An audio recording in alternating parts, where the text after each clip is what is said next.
ಆಕಾಶವಾಣಿ ಭದ್ರಾವತಿ. ಕುಮಾರವ್ಯಾಸ ಪ್ರಶಸ್ತಿ ಪುರಸ್ಕೃತರಾದ ಗಮಕ ವ್ಯಾಖ್ಯಾನಕಾರರಾದ ರಾಜಾರಾಮ್ ಮೂರ್ತಿ ಅವರೊಂದಿಗೆ ಸಂವಾದ. ಈ ಸಂವಾದದಲ್ಲಿ ಎಸ್.ಆರ್. ಭಟ್. ಶ್ರೀವಧುವಿನಂಬಕಚಕೋರಕಂ ಪೊರೆ ಭಕ್ತಾವಳಿಯ ಹೃತ್ಕುಮುದಕೋರಕಂ ಬಿರಿಯೇ. ಕೇಳಿದ್ರೆ ಈ ರೀತಿಯ ಗಮಕವನ್ನು ನಾವು ಕೇಳ್ತಾ ಇರ್ತೀವಿ, ಗಮಕದೊಟ್ಟಿಗೆ ವ್ಯಾಖ್ಯಾನವನ್ನು ಕೇಳ್ತಾ ಇರ್ತೀವಿ. ಗಮಕದಲ್ಲಿ ವ್ಯಾಖ್ಯಾನದ ಪ್ರಾಮುಖ್ಯತೆ ಏನು, ಗಮಕ ಯಾವ ರೀತಿಯಲ್ಲಿ ಪ್ರಸ್ತುತತೆಯನ್ನು ಪಡ್ಕೊಳ್ಳುತ್ತೆ ಇತ್ತೀಚಿನ ದಿನದಲ್ಲಿ ಅನ್ನೋದನ್ನು ಕೂಡ ತಿಳಿಸೋ ಪ್ರಯತ್ನ ನಮ್ಮ ಇಂದಿನ ಕಾರ್ಯಕ್ರಮದ್ದು. ಇದನ್ನು ತಿಳಿಸೋದಕ್ಕೋಸ್ಕರವಾಗಿ ಇಂದು ನಮ್ಮೊಂದಿಗಿದ್ದಾರೆ ಗಮಕ ವ್ಯಾಖ್ಯಾನಕಾರರು, ಗಮಕ ಸಂಪದ ಮತ್ತು ಸಂಕೇತಿ ಸಂಗಮ ಈ ಪತ್ರಿಕೆಯ ಸಂಪಾದಕರು ಮತ್ತು ಕುಮಾರವ್ಯಾಸ ಪ್ರಶಸ್ತಿ ವಿಜೇತರಾದಂತಹ ರಾಜಾರಾಮ್ ಮೂರ್ತಿಯವರು. ರಾಜಾರಾಮ್ ಮೂರ್ತಿಯವರೇ ನಮಸ್ಕಾರ. ನಮಸ್ಕಾರ. ಆರಂಭದಲ್ಲಿ ಹೇಳ್ತಾ ಇದ್ದೆ ನಾನು, ಗಮಕ ಇದು ನಮ್ಮ ಕರ್ನಾಟಕದ ಒಂದು ವಿಶಿಷ್ಟವಾದಂತಹ ಕಲೆ. ಹೌದು.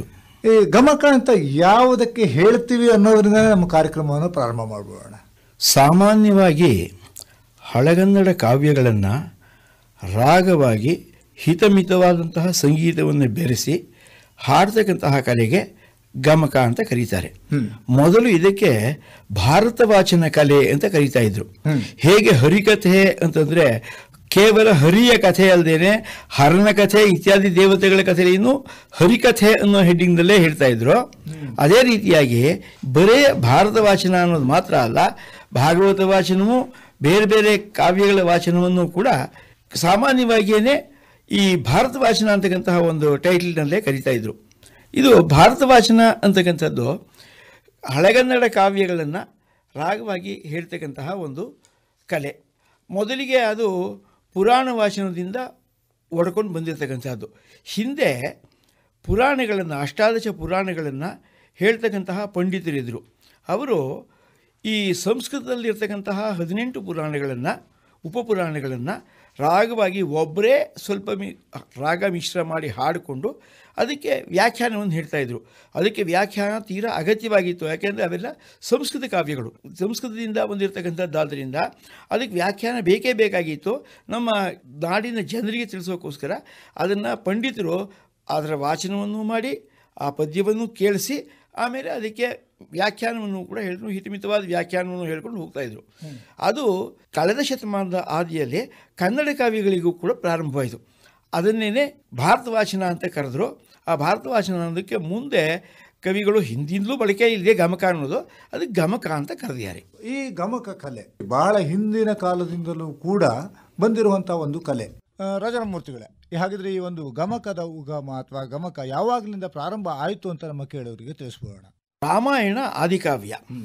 ಆ ರಾಮಾಯಣ ಕಾವ್ಯವನ್ನು ವಾಲ್ಮೀಕಿಗಳು ರಚನೆ ಮಾಡಿದ ಕಾಲದಲ್ಲಿ ಈ ಕಾವ್ಯವನ್ನು ಪ್ರಚಾರ ಮಾಡೋದಕ್ಕೆ ನಾನೇನು ಕ್ರಮವನ್ನು ತಗೋಬೇಕು, ಏನು ಮಾಡಲಿ ಅಂತ ಆಲೋಚನೆ ಮಾಡಿದರು. ಆಗ ಅಲ್ಲೇ ಆಶ್ರಮದಲ್ಲಿ ಇದ್ದಂತಹ ಕುಶೀಲವರು ಅಂತ ಇಬ್ಬರು ವಟುಗಳು ಬಾಲಕರು ಬಂದು ನಾವು ಇದನ್ನು ಕಲಿತೀವಿ, ನಮಗೆ ಹೇಳ್ಕೊಡಿ ಅಂತ ಹೇಳಿದರು. ಅದರಂತೆ ಅವರಿಗೆ ರಾಮಾಯಣವನ್ನು ಹೇಳಿಕೊಟ್ರು. ಅಂದರೆ ಸೀತಾರಾಮನ ಮಕ್ಕಳು. ಆ ಕುಶೀಲವರು ಅದನ್ನು ಒಂದು ತಂಬೂರಿಯನ್ನು ಇಟ್ಕೊಂಡ್ಬಿಟ್ಟು ಅಥವಾ ವೀಣೆಯನ್ನು ಇಟ್ಕೊಂಡ್ಬಿಟ್ಟು ಅದನ್ನು ಹಾಡ್ತಾ ಹೋದರು. ಇಡೀ ರಾಮಾಯಣವನ್ನು ಕಂಠಸ್ಥ ಮಾಡಿಕೊಂಡು ಹಾಡ್ಕೊಂಡು ಹೋಗ್ತಾಯಿದ್ರು. ಅವರು ಕೊನೆಗೆ ಅಯೋಧ್ಯೆಯ ರಾಮನ ಆಸ್ಥಾನದಲ್ಲೂ ಕೂಡ ಈ ರಾಮನ ಕಥೆಯನ್ನು ಹಾಡಿದರು ಅಂತ ರಾಮಾಯಣದಲ್ಲೇ ಉಲ್ಲೇಖ ಇದೆ. ಆದ್ದರಿಂದ ಗಮಕ ಎಲ್ಲಿಂದ ಶುರು ಆಯಿತು ಅಂತಂದರೆ, ಕಾವ್ಯ ಯಾವತ್ತು ಹುಟ್ಟಿದೋ ಸಂಸ್ಕೃತದಲ್ಲಿ ಆದಿಕಾವ್ಯ, ಅವತ್ತೇ ಗಮಕವೂ ಹುಟ್ಟಿದೆ. ಜೊತೆಯಲ್ಲೇ ಪ್ರಸ್ತುತಪಡಿಸುವುದಕ್ಕೋಸ್ಕರನೇ ಗಮಕ ಕಲೆಯ ಉಗಮ ಆಯಿತು ಅಂತ ಹೇಳ್ಬೋದಾಗಿದೆ. ಖಂಡಿತ ಹೌದು. ಅಲ್ಲಿ ವಾಲ್ಮೀಕಿ ರಾಮಾಯಣದಲ್ಲಿ ಬಹಳ ಸೊಗಸಾಗಿದೆ. ಅದು ಕಾವ್ಯಕ್ಕೆ ಏನೇನು ಬೇಕು ಅನ್ನೋ ಪರಿಕರವನ್ನು ಮೊದಲು 4 ಸಂಧಿಯಲ್ಲಿ ವಿಸ್ತಾರವಾಗಿ ಹೇಳ್ತಾರೆ. ಅದರಲ್ಲಿ ಮೊದಲನೇ ಸಂಧಿಯಲ್ಲಿ ಕಥೆ ಮುಖ್ಯ. ಅದಕ್ಕೆ ನಾರದರು ಬಂದುಬಿಟ್ಟು ವಾಲ್ಮೀಕಿಗಳಿಗೆ ಕಥೆಯನ್ನು ಹೇಳ್ತಾರೆ. ಆ ಕಥೆ ಸ್ವಲ್ಪ ಬೆಳೆಸಬೇಕು. ಅದಕ್ಕೆ ಒಂದು ಕಾವ್ಯವನ್ನು ಬರೆಯೋದಕ್ಕೆ ಒಂದು ಛಂದಸ್ ಬೇಕು.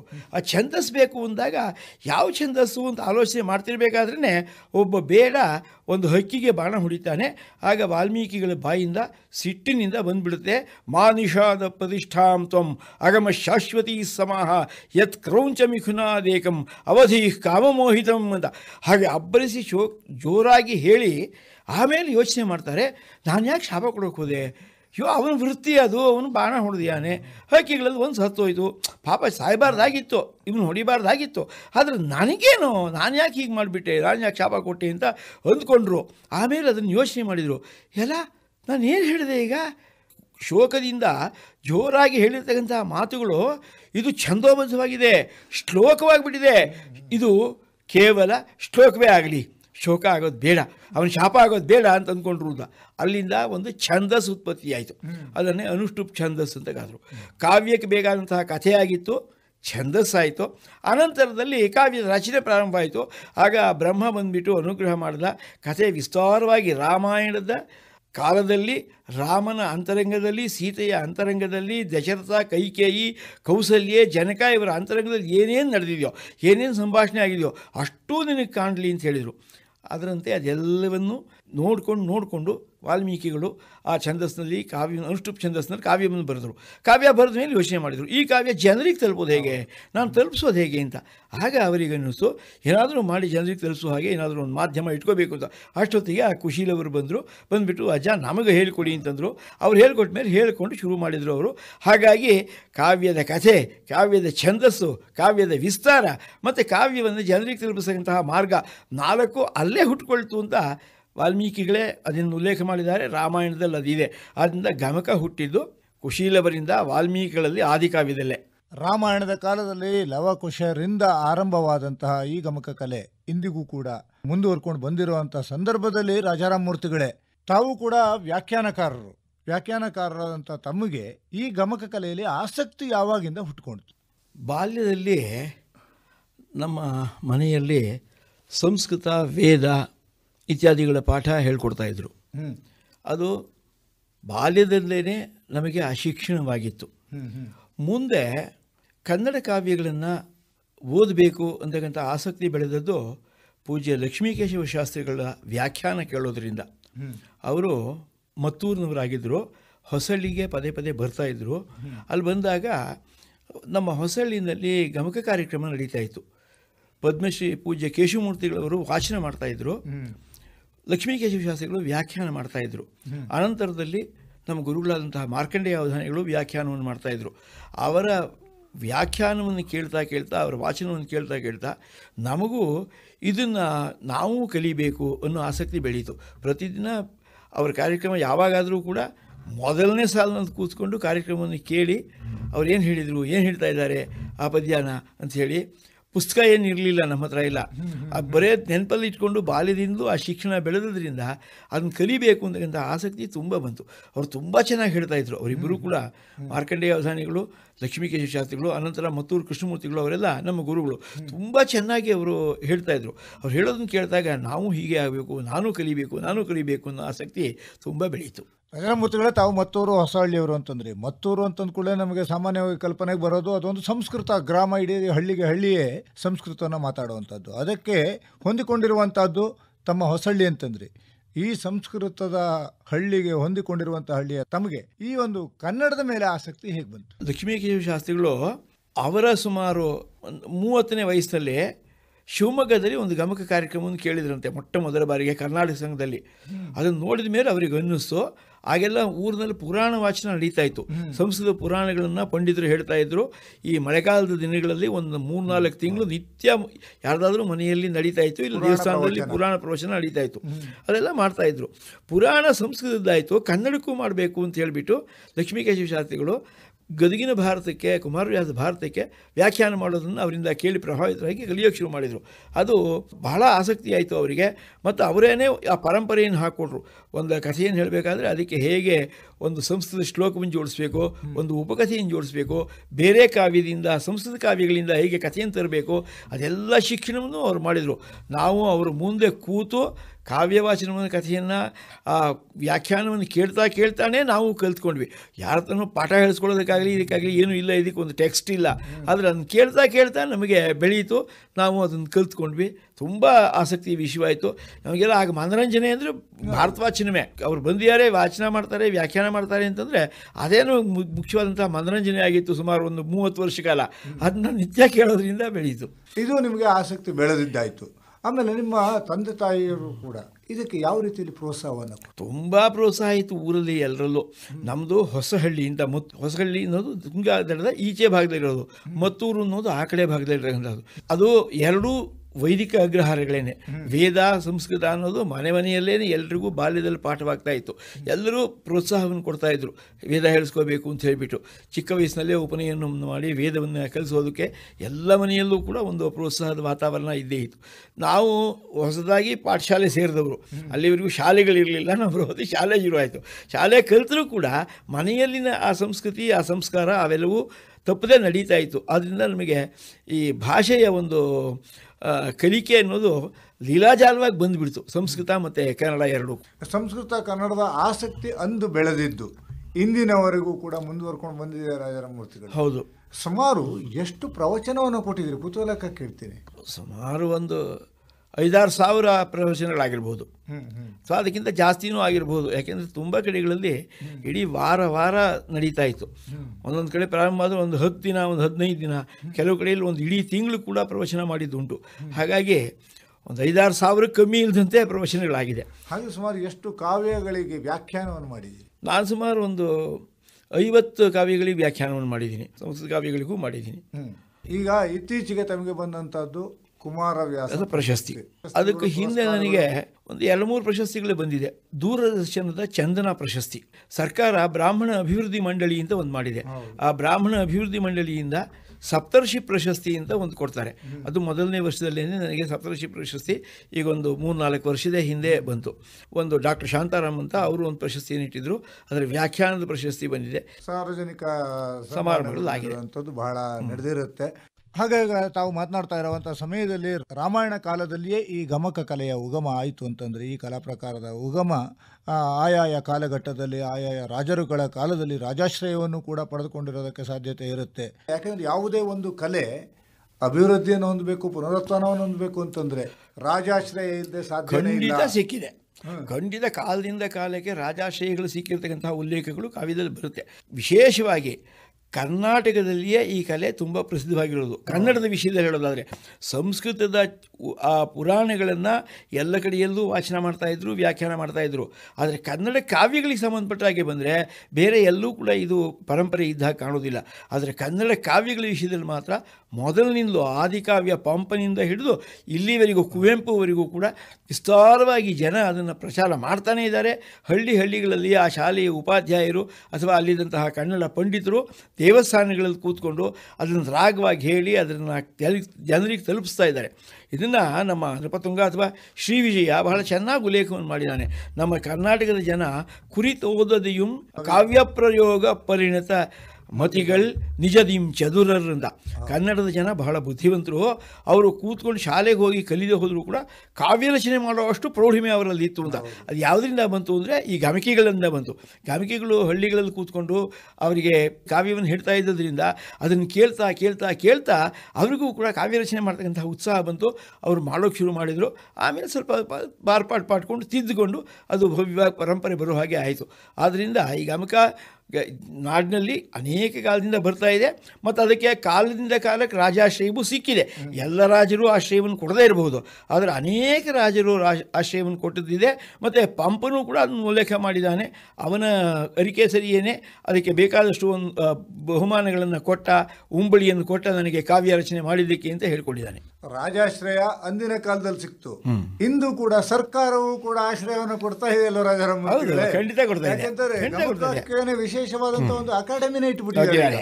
ಹೌದು. ಹಾಗೆ ಪ್ರತಿ ವರ್ಷವೂ ಕೂಡ ಪ್ರಶಸ್ತಿ ಪುರಸ್ಕಾರಗಳನ್ನು ಕೊಡ್ತಾ ಇದೆ. ಅದಕ್ಕೆ ಉದಾಹರಣೆ ಅಂತಂದ್ರೆ ಈ ವರ್ಷ ತಮಗೆ ಈ ಒಂದು ಕುಮಾರವ್ಯಾಸ ಪ್ರಶಸ್ತಿಯನ್ನು ಕೂಡ ಸರ್ಕಾರ ಕೊಟ್ಟು ಗೌರವಿಸಿದೆ. ಈ ರಾಮಾಯಣ ಇರ್ಬೋದು, ಮಹಾಭಾರತ ಇರ್ಬೋದು, ಇಲ್ಲ ಅತ್ಯುತ್ತಮವಾದಂತಹ ಕಾವ್ಯಗಳಿರ್ಬೋದು, ಇವನ್ನೆಲ್ಲವನ್ನ ಜನಮಾನಸದಲ್ಲಿ ಸೇರೋ ಹಾಗೆ ಮಾಡಿದ್ದು ಈ ಗಮಕಿಗಳು ಛಂದೋಬದ್ಧವಾಗಿ ಇದನ್ನು ಎಲ್ಲ ನಮ್ಮ ಕೇಳುಗರಿಗೆ ಅಥವಾ ನೋಡುಗರಿಗೆ ಅದನ್ನು ಉಣಬಡಿಸ್ತಾ ಬಂದರು. ಗಮಕ ನೀವು ಆರಂಭದಲ್ಲಿ ಹೇಳ್ತಾ ಇದ್ದಾಗಲೇ ಸಂಸ್ಕೃತದಲ್ಲಿ ಆ ಒಂದು ಕಾವ್ಯಗಳನ್ನು ಪ್ರಚುರಪಡಿಸಿದ್ದು ಆರಂಭದಲ್ಲಿ. ಅದು ಸಾಮಾನ್ಯ ಜನರಿಗೆ ಅರ್ಥ ಆಗ್ತಿರಲಿಲ್ಲ. ಅದರೊಟ್ಟಿಗೆ ಸಾಮಾನ್ಯವಾಗಿ ಯಾವುದೇ ಕಾವ್ಯವನ್ನು ನೋಡಿದ್ರೂ ಕೂಡ ಅದು ಹಳೆಗನ್ನಡದ ಕಾವ್ಯಗಳೇ ಆಗಿರುತ್ತೆ ರಾಜಾರಾಮಮೂರ್ತಿ ಅವರೇ. ಹಳಗನ್ನಡ ಹೌದು. ಒಂದು ಅರ್ಥದಲ್ಲಿ ನಮಗೆಲ್ಲ ಕಬ್ಬಿಣದ ಕಡಲೆ. ಈ ಹಳಗನ್ನಡವನ್ನು ನಾವು ತಿಳ್ಕೋಬೇಕು ಅಂತಂದ್ರೆ ಗಮಕಿಗಳೇನೋ ಕಾವ್ಯವನ್ನ ಗಾಯನ ಪೂರ್ವಕವಾಗಿ ಹಾಡ್ಬಿಡ್ತಾರೆ. ನಮ್ಮಂತ ಒಂದು ಪಾಮರರಿಗೆ ಅರ್ಥ ಆಗೋದು ಹೇಗೆ? ಸರಿ, ಅದಕ್ಕೆ ವ್ಯಾಖ್ಯಾನಕಾರರು ಬೇಕು.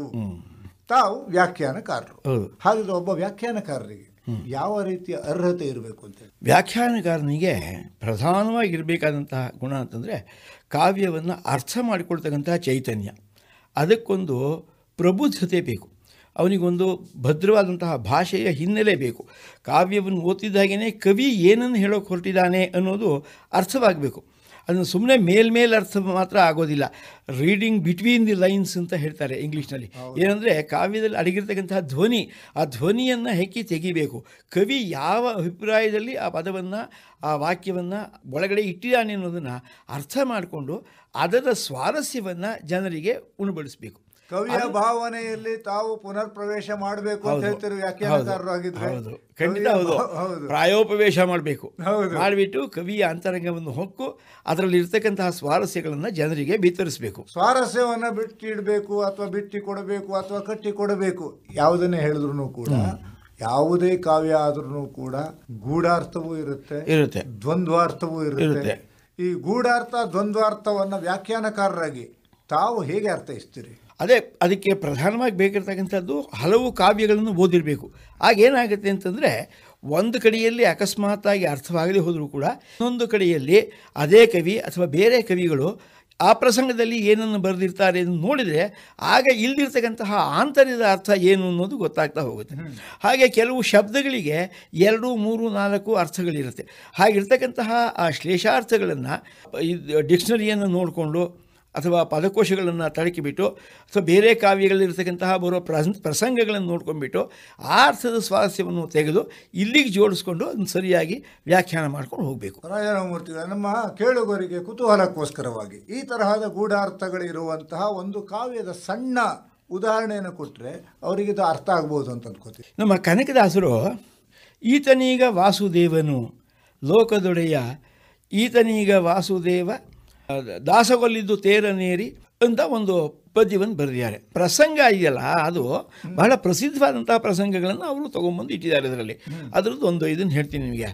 ಅದರಲ್ಲಿ ಧನುಜಯಾಳ್ದ ಅಣ್ಣ ನಯ್ಯನ ಪಿತನ ಮುಂದೆ ಕೌರವೇಂದ್ರನ ಅನುಜಯಾಳಿದವನ ಶಿರವ ಕತ್ತರಿಸುತ್ತಾ ಅನುಜಯಾಳಿದವನ ಬೆಂಕಿ ಮುಟ್ಟದಂತೆ ಕಾಯ್ದ ರುಕ್ಮನ ಅನುಜಯಾಳಿದವನ ಮೂರ್ತಿಯನ್ನೇ ನೋಡಿರೋ ಅಂತ ಬರೆದಿದ್ದಾರೆ. ಅದು ಒಂದು ಸ್ವಾರಸ್ಯ. ಅಲ್ಲಿ ಅನುಜಯ ಧನುಜಯ ಶಬ್ದಗಳು ಮತ್ತೆ ಮತ್ತೆ ಮತ್ತೆ ಮತ್ತೆ ಬಂದಿದೆ. ಸುಮ್ಮನೆ ನೋಡ್ತಾ ಹೋದರೆ ಏನು ಹೇಳ್ತಾ ಇದ್ದಾನೆ ಅಂತಲೇ ಅರ್ಥವಾಗೋದಿಲ್ಲ. ಯಾರು ಅನ್ನೋದನ್ನು ಅರ್ಥ ಮಾಡ್ಕೊಳ್ಳೋಕ್ಕೆ ನೋಡಿರೋ ಅಂತ ಹೇಳ್ತಾ ಇದ್ದಾನೆ. ಈತನಿಗೆ ವಾಸುದೇವನು ಅಂತಾನೆ.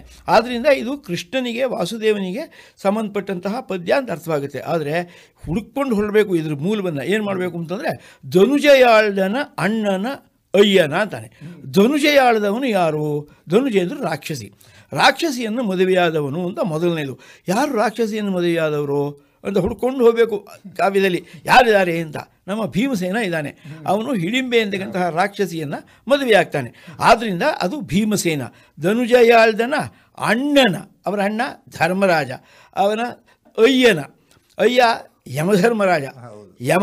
ಯಮನ ಪಿತನ ಮುಂದೆ, ಯಮನ ತಂದೆ ಸೂರ್ಯ. ಸೂರ್ಯನ ಮುಂಭಾಗದಲ್ಲಿ, ಸೂರ್ಯನ ಮುಂದೆ, ಪಿತನ ಮುಂದೆ ಕೌರವೇಂದ್ರನ ಅನುಜಯಾಳಿದವನ.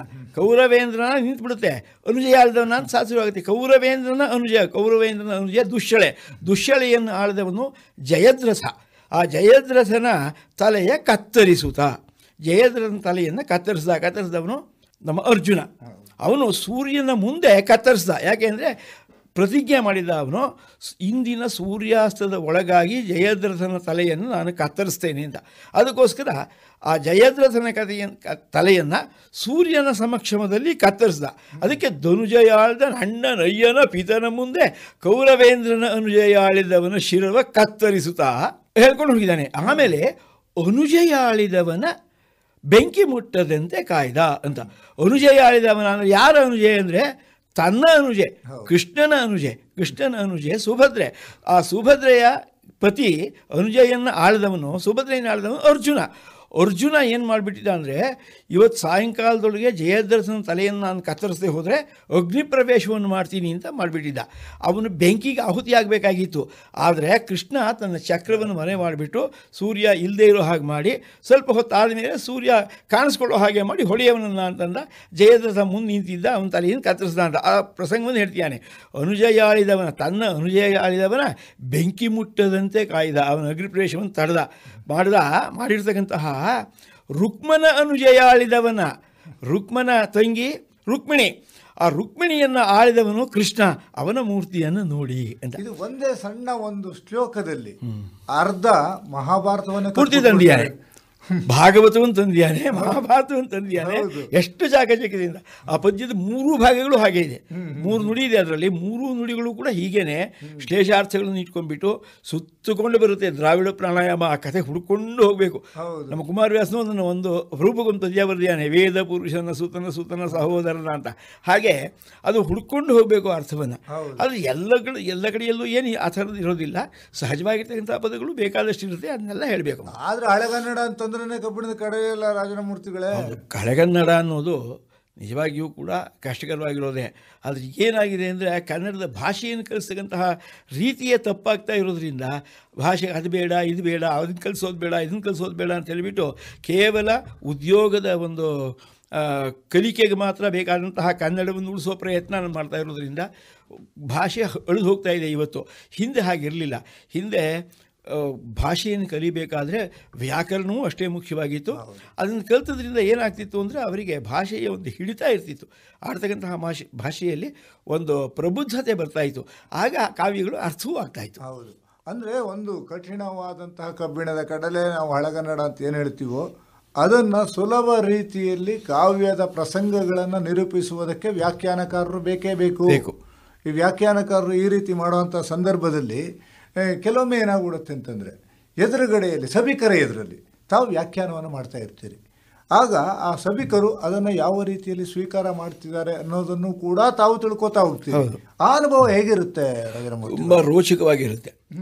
ಏನಾಗುತ್ತೆ ಅಂದರೆ ಸಭಿಕರು ಜಾಸ್ತಿ ಇದ್ದಷ್ಟು ಕೇಳುಗಳ ಸಂಖ್ಯೆ, ಕಿವಿಗಳ ಸಂಖ್ಯೆ ಜಾಸ್ತಿ ಇದ್ದಷ್ಟು, 100 ಕಣ್ಣುಗಳು 100 ಕಿವಿಗಳು ಸಮಕ್ಷಮದಲ್ಲಿ ಇದೆ ಅಂತಂದರೆ ಆಗ ಹುಟ್ಟತಕ್ಕಂತಹ ಒಂದು ಉತ್ಸಾಹ ಇದೆಯಲ್ಲ, ಅದು ಪ್ರತಿಭೆಯನ್ನು ಎತ್ತುತ್ತೆ. ಆಗೇನಾಗುತ್ತೆ ಅಂದರೆ ಉತ್ಸಾಹದಿಂದ ಹೊಸ ಹೊಸ ಅರ್ಥಗಳೆಲ್ಲ ಹೊಳೆಯುತ್ತೆ. ಮತ್ತು ಕಾವ್ಯ ಓದ್ತಾ ರೋಚಕವಾದಂತಹ ಕಾವ್ಯಗಳು, ಅದ್ಭುತವಾದಂತಹ ಕಾವ್ಯಗಳು ಕನ್ನಡದಲ್ಲಿ ಎಷ್ಟು ಕಾವ್ಯ ಬಂದಿದೆ ಅಂದರೆ ಎಣಿಸೋಕ್ಕೆ ಸಾಧ್ಯವಿಲ್ಲ. ಅಷ್ಟು ಕವಿಗಳು ಅಷ್ಟು ಕಾವ್ಯಗಳನ್ನು ಬರೆದಿದ್ದಾರೆ. ತುಂಬ ಚೆನ್ನಾಗಿರ್ತಕ್ಕಂಥ ಕಾವ್ಯಗಳೆಲ್ಲ ಇದೆ. ಅದೆಲ್ಲ ವ್ಯಾಖ್ಯಾನ ಮಾಡಬೇಕಾದ್ರೆ ಬಹಳ ಸಂತೋಷವಾಗುತ್ತೆ.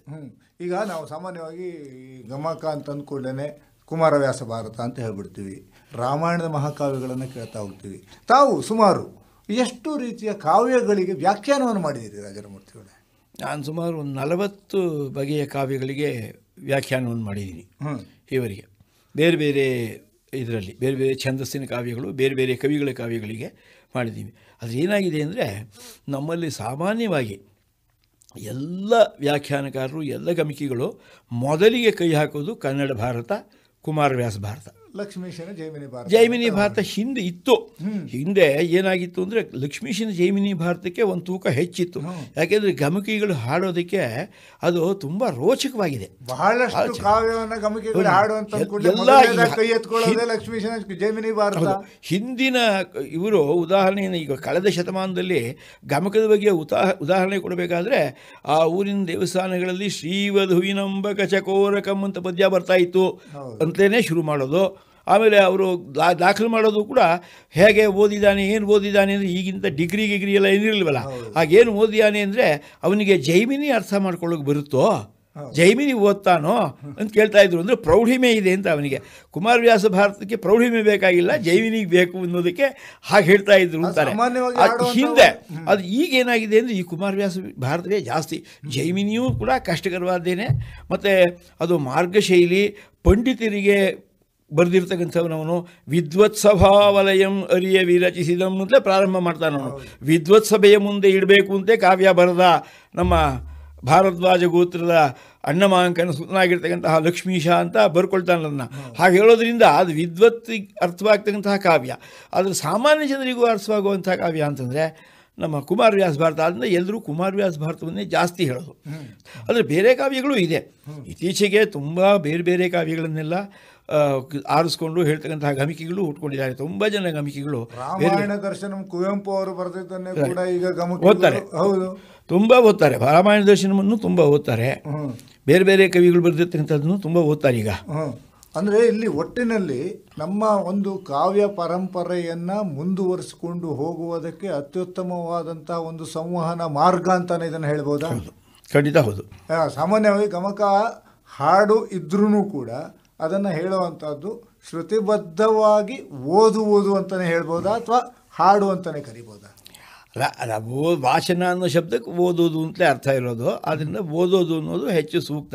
ಆದರೆ ಇತ್ತೀಚೆಗೆ ಕೆಲವರು ಇಲ್ಲ ಅದು ಹಾಡೋದು ಅಂತ ಹೇಳಬೇಕು ಅಂತ. ಆದರೆ ಹಿಂದೆಲ್ಲ ಹಾಡು ಅನ್ನೋ ಶಬ್ದಕ್ಕೆ ಏನಿತ್ತು ಅಂದರೆ ಕಂಠಸ್ಥ ಮಾಡ್ಕೊಂಡು ಹೇಳೋದು ಅಂತ. ಕಂಠಸ್ಥವಾದದ್ದನ್ನಾದರೆ ಹಾಡೋದು, ಪುಸ್ತಕ ನೋಡಿಕೊಂಡು ಹೇಳೋದಾದರೆ ಅದು ವಾಚನವೇ ಅಂತ. ಅಂದರೆ ಇಲ್ಲಿ ಗಮಕಿಗಳು ಈ ರೀತಿ ಹಾಡ್ತಾ ಹೋಗ್ತಾರೆ, ತಾವು ವ್ಯಾಖ್ಯಾನಕಾರರಾಗಿ ಅದನ್ನು ವಿವರಿಸ್ತಾ ಹೋಗ್ತೀರಿ. ಸಾಮಾನ್ಯವಾಗಿ ನಾವು ಒಂದು ಗಮಕ ವಾಚನ ವ್ಯಾಖ್ಯಾನವನ್ನು ನೋಡಿದಾಗ ಗಮಕಿಗಳು ಹಾಡುವಂಥ ಸಮಯದಲ್ಲಿ ಅಥವಾ ಅದನ್ನು ವಾಚನ ಮಾಡುವಂಥ ಸಮಯದಲ್ಲಿ ಒಂದು ಸಂಕ್ಷಿಪ್ತವಾದಂಥ ಶ್ಲೋಕವನ್ನು ಹೇಳಿಬಿಡ್ತಾರೆ. ಆದರೆ ತಾವು ವ್ಯಾಖ್ಯಾನಕಾರರಾಗಿ ಅದಕ್ಕೆ ಉಪಕಥೆಗಳನ್ನು ಸೇರಿಸಿ ಜನರಿಗೆ ಅರ್ಥ ಆಗೋ ಥರದಲ್ಲಿ ಮಾಡ್ತಿರಲ್ವ ರಾಮಮೂರ್ತಿಗಳೇ? ಯಾಕೆ ಬೇಕಾಗುತ್ತೆ ಈ ಉಪಕಥೆಗಳು? ಇಲ್ಲಿ ಎರಡು ಅಂಶಗಳಿರುತ್ತೆ. ಒಂದು ಕಾವ್ಯದ ಒಂದು ಪರಿಣಾಮವನ್ನು, ಕಾವ್ಯದಲ್ಲಿ ಏನೋ ಒಂದು ಪ್ರಸಂಗ ಬಂದಿರುತ್ತೆ, ಆ ಪ್ರಸಂಗ ಇವತ್ತಿಗೂ ನಮಗೂ ಪ್ರಸ್ತುತ ಅಂತ ತೋರಿಸೋದಕ್ಕೋಸ್ಕರವಾಗಿ ಲೌಕಿಕವಾದಂತಹ ಒಂದು ಉದಾಹರಣೆಯನ್ನು, ಒಂದು ಕಥೆಯನ್ನು ಹೇಳಿದರೆ ಅದರ ಒಂದು ಕನೆಕ್ಟಿವಿಟಿ ಅಂದರೆ ಆ ಕಾಲದ ಯಾವುದೋ ಕಾಲದ ಪುರಾಣವೆಲ್ಲ ಹೇಳ್ತಾ ಇರೋದು, ನಾವು ನಿಮ್ಮ ಕಥೆಯನ್ನೇ ಹೇಳ್ತಾ ಇದ್ದೀವಿ. ಅದು ಪಾತ್ರಗಳು ಅವಿರಬಹುದು, ಆದರೆ ಭಾವನೆಗಳು ಅದು ಯಾವತ್ತೂ ಕೂಡ ಶಾಶ್ವತವಾಗಿರ್ತಕ್ಕಂಥದ್ದು, ನಮಗೂ ನಿಮಗೂ ಅನ್ವಯವಾಗುತ್ತೆ ಅಂತ ಹೇಳೋಕ್ಕೋಸ್ಕರವಾಗಿ ಆ ತರಹ ಉಪಕಥೆಗಳನ್ನು ಜೋಡಿಸ್ಕೊಳ್ಳೋದು, ಬೇರೆ ಕಾವ್ಯದ ಪ್ರಸಂಗಗಳನ್ನು ತಂದುಬಿಟ್ಟು ಹೇಳೋದು, ಇವೆಲ್ಲವೂ ಕೂಡ ಸಂವಾದಿಯಾಗಿ ಆಗ್ತಕ್ಕಂತಹ ಕ್ರಿಯೆ. ಅದನ್ನು ಹೇಳಿದಾಗ ಏನಾಗುತ್ತೆ ಅಂತಂದರೆ ಅವರಿಗೆ ತತ್ಕ್ಷಣವೇ ಆ ಪರಿಸ್ಥಿತಿ ಚೆನ್ನಾಗಿ ಅರ್ಥವಾಗಿದೆ.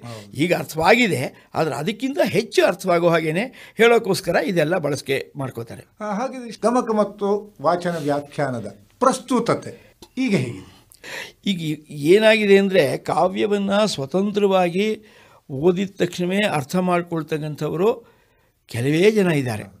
ಆಗಲೂ ಕೆಲವೇ ಜನ ಇದ್ದರು. ಈಗ ಕುವೆಂಪು ಅವರು ಅವರ ಕಾವ್ಯ ಮೀಮಾಂಸೆಯಲ್ಲಿ ಬರೀತಾರೆ, ಒಂದು ಕಾವ್ಯವನ್ನು ಒಬ್ಬ ಕವಿಗೆ ಆ ಕಾವ್ಯವನ್ನು ಬರೆದ ಮೇಲೆ ಯಾವ ಕ್ಷಣ ಸಾರ್ಥಕ ಅಂತ ಅನಿಸುತ್ತೆ ಅಂತಂದರೆ, ಒಬ್ಬ ವ್ಯಕ್ತಿ ಆ ಕಾವ್ಯದ ಪುಸ್ತಕವನ್ನು ಇಟ್ಕೊಂಡು ತನ್ನ ಮನೆಯಲ್ಲಿ ತನಗೆ ತಾನೇ ಅದನ್ನು ಓದ್ತಾ ಏನು ಅದ್ಭುತವಾಗಿ ಬರೆದಿಯಾನೆ, ಏನು ಅದ್ಭುತವಾಗಿದೆ ಇದು ಅಂಥೇಳಿ ಕಣ್ಣೀರನ್ನು ಸುರಿಸ್ತಾ ಆ ಭಾಗವನ್ನು ಓದ್ತಾನಲ್ಲ, ಆಗ ಅದನ್ನು ನೋಡಿದರೆ ಕವಿಗಾಗೋ ಸಂತೋಷ ಇನ್ಯಾವುದರಿಂದಲೂ ಆಗೋದಿಲ್ಲ. ಆ ಕವಿಯ ಕಾವ್ಯದ ಬಗ್ಗೆ ಯಾರೋ ಒಬ್ಬರು ಉಪನ್ಯಾಸ ಮಾಡ್ತಾರೆ ಅಂತಂದರೆ ಅವರು 1000 ಮಾತುಗಳನ್ನು ಹೇಳಿ ಉಪನ್ಯಾಸ ಮಾಡ್ಬೋದು, ಅದರಿಂದ ಕವಿಗೆ ಸಂತೋಷವಾಗೋದಿಲ್ಲ. ಅವನ ಕಾವ್ಯವನ್ನೇ ಓದ್ತಾ ಒಬ್ಬ ಸಹೃದಯ ಅಳ್ತಾ ಏನು ಅದ್ಭುತವಾಗಿದೆ ಈ ಪ್ರಸಂಗ, ಎಷ್ಟು ಚೆನ್ನಾಗಿ ಸೀತಾಮಾತೆಯ ಸಂಕಟವನ್ನು ವಿವರಿಸಿಯಾನೆ ಅಂತಂದರೆ ಆಗ ನಿಜವಾಗಿಯೂ ಸಂತೋಷವಾಗುತ್ತೆ ಕವಿಗೆ ಅಂತ ಬರೀತಾರೆ. ಆ ಒಂದು ಕಾವ್ಯದಲ್ಲಿ ಓದುಗನು ಕೂಡ ಲೀನವಾಗಿ ಅನುಭವಿಸಿದಾಗ ಕವಿ ತನ್ನ ಕಾವ್ಯದ ಸಾರ್ಥಕತೆಯನ್ನು ಪಡ್ಕೊಳ್ತಾನೆ. ಅದಕ್ಕೆ ಸಹೃದಯ ಅಂತ ಶಬ್ದ ಹಾಕಿದ್ರು. ಕವಿಯ ಸಹೃದಯ ಇವನು ಅಂತ. ಕವಿಯ ಹೃದಯವು ಇವನ ಹೃದಯವು ಸಮಾನ ಸ್ತರದಲ್ಲಿದ್ದಾಗ ಅವನಿಗೆ ಆಗ್ತಕ್ಕಂಥ ಅನುಭೂತಿ ಇದೆಯಲ್ಲ, ಆ ಅನುಭೂತಿ ಅತ್ಯಂತ ಹೆಚ್ಚಿನದು ಅಂತ. ಅದು ಕವಿ ಭಾವನೆ. ಕವಿಯ ಭಾವನೆಯನ್ನು ಸಾಮಾನ್ಯ ಜನರಿಗೆ ಅರ್ಥೈಸುವುದಕ್ಕೆ ವ್ಯಾಖ್ಯಾನಕಾರರು ಬೇಕೇ ಬೇಕು. ಯಾಕೆಂದರೆ ತನಗೆ ತಾನೇ ಕೂತ್ಕೊಂಡು ಓದಿ ಅರ್ಥ ಮಾಡ್ಕೊಳ್ತಕ್ಕಂತಹ ಸಹೃದಯರು ಕೆಲವೇ ಜನ ಇರಬಹುದು, ಆದರೆ ಸಾಮಾನ್ಯ ಜನರಿಗೆ ಹೇಳಬೇಕಾದ್ರೆ ಎಲ್ಲರಿಗೂ ಅರ್ಥವಾಗೋದಿಲ್ಲ. ಅದು ಎಲ್ಲರಿಗೂ ಅರ್ಥ ಮಾಡಿಸ್ಬೇಕು ಅಂತಂದರೆ ಒಬ್ಬ ಅದಕ್ಕೆ ದುಭಾಷಿ ಬೇಕಾಗುತ್ತೆ. ಆ ಭಾವನೆಯನ್ನು ಈ ಭಾವನೆಯನ್ನು ಸರಿಪಡಿಸತಕ್ಕಂತಹ ಒಬ್ಬ ದುಭಾಷಿ. ದುಭಾಷಿ ಅನ್ನೋದು ಬೇರೆ ಭಾಷೆಯಿಂದ ತರ್ಜುಮೆ ಮಾಡೋನು ಅಂತ ಇರ್ಬೋದು, ಆದರೆ ಇಲ್ಲೇನಾಗುತ್ತೆ ಅಂದರೆ ಒಂದೇ ಭಾಷೆಯಲ್ಲೇ ಇರ್ತಕ್ಕಂಥದ್ದು ಹಳೆಗನ್ನಡವನ್ನು ಹೊಸಗನ್ನಡ ಮಾಡಿ ಹೇಳ್ತಕ್ಕಂತಹ ಗಟ್ಟಿಯಾಗಿರ್ತಕ್ಕಂತಹ ವಿದ್ವತ್ಪೂರ್ಣವಾದಂತಹ ಭಾಷೆಯನ್ನು ಸರಳಗೊಳಿಸಿಬಿಟ್ಟು ಜನರಿಗೆ ಅರ್ಥವಾಗೋ ಹಾಗೆ ನಾವು ನೀವು ಆಡ್ತಕ್ಕಂತಹ ಮಾತಿನಲ್ಲೇ ಅದನ್ನು ತಿಳಿಸ್ತಕ್ಕಂತಹ ಒಬ್ಬ ಸಂವಹನಕಾರ ಬೇಕಾಗುತ್ತೆ. ಆ ಕೆಲಸವನ್ನು ವ್ಯಾಖ್ಯಾನಕಾರ ಮಾಡ್ತಾನೆ. ಆಡು ನುಡಿಯಲ್ಲಿ ಕಾವ್ಯದ ಸಂವಹನವನ್ನು ಮಾಡುವಂತಹ ಪ್ರವರ್ತಕ ವ್ಯಾಖ್ಯಾನಕಾರರು ಹೇಳ್ಬೋದಾ? ಖಂಡಿತ ಹೇಳ್ಬೋದು, ಖಂಡಿತ ಹೌದು. ಹಾಗಿದ್ರೆ ವಾಸ್ತವ ಜಗತ್ತಿಗೆ ಬಂದಂತಹ ಸಮಯದಲ್ಲಿ ರಾಮಾಯಣದ ಮಹಾಕಾವ್ಯ ಇರ್ಬೋದು, ಹಳೇದು, ಅಲ್ಲೂ ನಾಟಕ ಇರುತ್ತೆ, ಹರಿಕತೆ ಇರುತ್ತೆ, ಯಕ್ಷಗಾನ ಇರುತ್ತೆ, ಈಗ ಹಲವಾರು ವಿವಿಧ ಪ್ರಕಾರಗಳಲ್ಲಿ ವಿವಿಧ ಕಾವ್ಯಗಳನ್ನು ಜನರಿಗೆ ತಿಳಿಸೋ ಪ್ರಯತ್ನವನ್ನು ಮಾಡಿದ ಹಾಗೇನೆ ಇದು ಕೂಡ ನಮ್ಮ ಒಂದು ಪ್ರವಹಿಸುವ ಪ್ರಕಾರ ಅಥವಾ ಪ್ರಾಕಾರ ಅಂತ ಹೇಳ್ಬೋದಾ? ಗಮಕ ಮತ್ತು ವ್ಯಾಖ್ಯಾನ. ಅಲ್ಲೇನಾಗುತ್ತೆ ಅಂದರೆ ವಾಚನಕಾರ ಹೇಳಬೇಕಾದ್ರೆ ಕವಿಯ ಮಾತನ್ನು ಮಾತ್ರ ಹೇಳಿರ್ತಾನೆ. ಕವಿಯ ಭಾವನೆ, ಕವಿಯ ಮಾತು, ಆ ಪ್ರಸಂಗವನ್ನು ಕಟ್ಟಿಕೊಡ್ತಕ್ಕಂತಹ ಕವಿಯ ಪ್ರಯತ್ನ ಮಾತ್ರ ಅರ್ಥವಾಗುತ್ತೆ. ಆದರೆ ಅದರಲ್ಲಿ ಎಲ್ಲವೂ ಇರೋದಿಲ್ಲ. ಆದರೆ ವ್ಯಾಖ್ಯಾನಕಾರ ಏನು ಮಾಡ್ತಾನೆ ಅಂತಂದರೆ ಅದನ್ನು ವಿವರಿಸಿ ಹೇಳ್ತಾ ಹೋದಾಗ ಜನರಿಗೆ ಇನ್ನೂ ಹೆಚ್ಚು ಅರ್ಥವಾಗ್ತಾ ಹೋಗುತ್ತೆ, ಇನ್ನೂ ಹೆಚ್ಚು ರುಚಿ ಆಗುತ್ತೆ. ಅದರಲ್ಲಿ ಈ ಪ್ರಸಂಗ ಎಷ್ಟು ಚೆನ್ನಾಗಿದೆ ಅಂತ, ಹೇಗೆ ಅಲ್ಲಿ ವಿಭಾವ, ಅನುಭವ, ಸಂಚಾರಿ ಭಾವಗಳು ನಾಟಕದಲ್ಲಿ ಕಟ್ಟಿಕೊಡುತ್ತೋ ಒಂದು ಅನುಭವವನ್ನು ಕಟ್ಟಿಕೊಡುತ್ತೋ, ಹಾಗೆ ವ್ಯಾಖ್ಯಾನಕಾರನ ಬೇರೆ ಬೇರೆ ಮಾತುಗಳು ಆ ಪ್ರಸಂಗಕ್ಕೆ ಒಂದು ತೂಕವನ್ನು ಹೆಚ್ಚು ಮಾಡಿಕೊಡುತ್ತೆ. ಹೌದು, ತೂಕವನ್ನು ಹೆಚ್ಚು ಮಾಡಿಕೊಡ್ತಾ ಹೋಗುತ್ತೆ. ಅದರೊಟ್ಟಿಗೆ ನನ್ನ ಒಂದು ವೈಯಕ್ತಿಕ ಅಭಿಪ್ರಾಯದಲ್ಲಿ ಕನ್ನಡದ ಭಾಷಾಭಿವೃದ್ಧಿ, ಭಾಷಾ ಬೆಳವಣಿಗೆಗೂ ಕೂಡ ಗಮಕ ವಾಚನ ವ್ಯಾಖ್ಯಾನ ಅನುಕೂಲತೆ ಖಂಡಿತ ಒದಗಿಸುತ್ತೆ. ಕಾವ್ಯ ವಾಚನ ವ್ಯಾಖ್ಯಾನವನ್ನು ಕೇಳ್ತಾ ಇರೋನು ಹೇಗೆ ಅವನು ಚದುರರ ನಿಜದಿಂ ಕುರಿತೋದದೆಯಂ ಕಾವ್ಯ ಪ್ರಯೋಗ ಪರಿಣತ ಮತಿಗಳಂತ ಹೇಳಿದ್ನೋ ಅದು ಸತ್ಯವಾಗುತ್ತೆ. ಇಲ್ಲಿ ಆಸಕ್ತಿಯಿಂದ ಕಾವ್ಯ ವಾಚನ ವ್ಯಾಖ್ಯಾನವನ್ನು ಕೇಳ್ತಾ ಕೂತವನಿಗೆ ಸ್ವಲ್ಪ ಕಾಲದಲ್ಲೇ ಆ ಪ್ರೌಢಿಮೆ ಬೆಳೀತಾ ಹೋಗುತ್ತೆ, ಅವನ ಅಧ್ಯಯನದ ವ್ಯಾಪ್ತಿ ಜಾಸ್ತಿ ಆಗ್ತಾ ಹೋಗುತ್ತೆ, ಕಾವ್ಯಗಳ ಒಳ ಅರ್ಥಗಳು ಹೊಳಿತಾ ಹೋಗುತ್ತೆ. ಹಾಗೆ ಕೇಳ್ತಾನೆ ಬರೋದು. ಇದು ನಮ್ಮ ಈ ಪರಂಪರೆ ಇದೆಯಲ್ಲ, ಇದು ಮೌಖಿಕ ಪರಂಪರೆ. ಹಿಂಗೆ ವೇದವನ್ನು ಹೇಗೆ ಕಿವಿಯಿಂದ ಕೇಳಿಕೊಂಡು ಕಲ್ತು ಬರ್ತಾಯಿದ್ರು, ಹಾಗೆ ಈ ವಾಚನ ವ್ಯಾಖ್ಯಾನವೂ ಕೂಡ ಕಿವಿಯಿಂದ ಕೇಳಿಯೇ ಕಲಿತಕ್ಕಂಥದ್ದು. ಆ ಮೌಖಿಕ ಪರಂಪರೆಯಿಂದೇನೆ ಅದನ್ನು ಅರ್ಥ ಮಾಡಿಕೊಂಡು ಅವನು ಬೆಳೀತಾನೆ. ಸಹೃದಯನಾದವನು ಕೂಡ ಮುಂದೆ ವ್ಯಾಖ್ಯಾನಕಾರನಾಗ್ತಾನೆ. ಹಾಗೆ ಬೆಳೀತಾನೆ. ಹಾಗೆ ಬೆಳೆಯೋದಕ್ಕೆ ಅವನಿಗೊಂದು ಭಾಷೆಯನ್ನು ಕಟ್ಟಿಕೊಡ್ತಕ್ಕಂತಹ, ಅವನಿಗೊಂದು ಪ್ರೌಢಿಮೆ ಕೊಡ್ತಕ್ಕಂತಹ ಶಕ್ತಿ ವ್ಯಾಖ್ಯಾನಕಾರನಲ್ಲಿರುತ್ತೆ. ನಮ್ಮ ಸಂಸ್ಕೃತಿಯೇ ಶ್ರವ್ಯ ಸಂಸ್ಕೃತಿ ಮೂರ್ತಿಯವರೇ. ಹೌದು, ನಾವು ಮೊದಲಿಂದನೂ ನಾವು ಕೇಳಿಕೊಂಡು ಬಂದಿದ್ದು ಶ್ರುತಿ ಮತ್ತು ಶ್ರಾವ್ಯದಿಂದಾನೆ. ನಮ್ಮ ಕೇಳುವಿಕೆಯೇ ನಮ್ಮ ಹಲವಾರು ಜಾನಪದವನ್ನು ತಗೊಳ್ಳಿ, ಇಲ್ಲ ಮಹಾಕಾವ್ಯಗಳನ್ನು ತಗೊಳ್ಳಿ, ಬರವಣಿಗೆ ಇಲ್ಲದ ಕಾಲದಲ್ಲೂ ಕೂಡ ಕಾವ್ಯ ಪರಂಪರೆ ಬೆಳೆದಿದ್ದೇನೆ ಶ್ರುತಿ ಮತ್ತು ಸಂಸ್ಕೃತಿಯಿಂದ.